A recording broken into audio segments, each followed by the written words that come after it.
Assalomu alaykum qonun 101 kanal kuzatuvchilari. Ma'muriy javobgarlik to'g'risidagi kodeksimizning 7-bobiga keldik, ya'ni mulkka tajovuz qilish huquqbuzarliklar uchun ma'muriy javobgarlik. 60-moddamizda tabiiy resurslarga egalik huquqini buzish. Bu yerda yerdan, suvdan, o'simlik yoki hayvonot dunyosidan o'zboshimchalik bilan foydalanish yoki yerga va boshqa tabiiy resurslarga, bunda yer osti boyliklari va yer osti suvlari bundan mustasno deb ko'rsatilgan, ya'ni egalik huquqini bevosita yoki yashirin shaklda tuzuvchi bitimlar tuzish yoki boshqa harakatlarni sodir etish, tabiatdan maxsus foydalanish huquqini boshqalarga berish, fuqarolar uchun bazaviy hisoblash miqdorining 5 baravardan 10 baravargacha, mansabdor shaxslar esa 10 baravardan 15 baravargacha jarima solishga yoki 15 sutkagacha ma'muriy qamoqqa olishga sabab bo'ladi.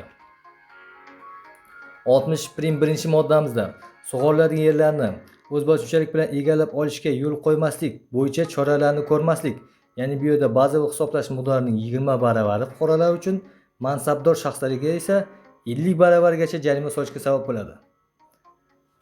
61-moddamizda oz miqdorda talon-toroj qilish, ya'ni bu yerda mulkchilik shaklidan qat'iy nazar korxona, muassasa, tashkilotlarning mol-mulklarini o'g'irlash, o'zlashtirish, restavratsiya qilish, mansab lavozimdan suiiste'mol qilish yoki firibgarlik yo'li bilan oz miqdorda talon-toroj qilish bazaviy hisoblash miqdorining 1 baravardan 5 baravargacha jarima solishga sabab bo'ladi.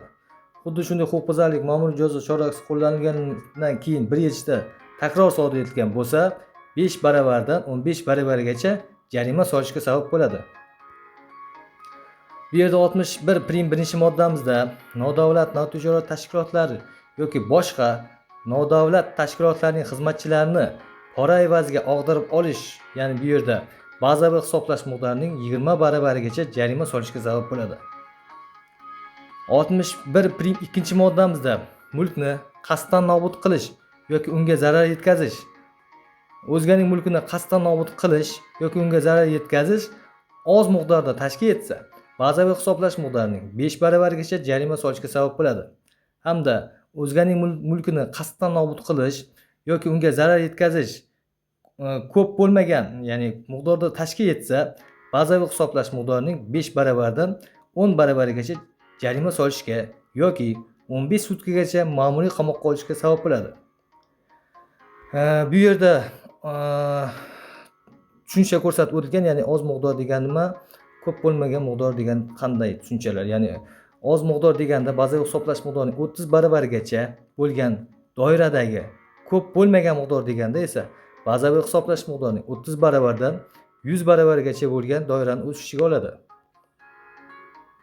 62-moddamizda topib olingan mol-mulkni yashirish, ya'ni bu yerda topib olingan yoki tasodifan qo'lga tushib qolgan qimmati bazaviy hisoblash miqdorining 3 baravardan ortiq bo'lgan o'zganing mol-mulkini yashirish, ya'ni bazaviy hisoblash miqdorining 3 baravardan 5 baravargacha jarima solishga sabab bo'ladi.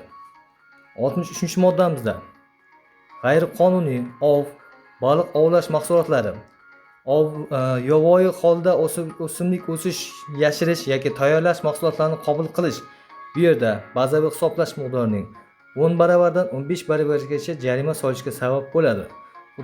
Xuddi shunday huquqbuzarlik bir yil ichida takror sodir etilgan bo'lsa, bazaviy hisoblash miqdorining 15 baravardan 20 baravargacha jarima solishga sabab bo'ladi.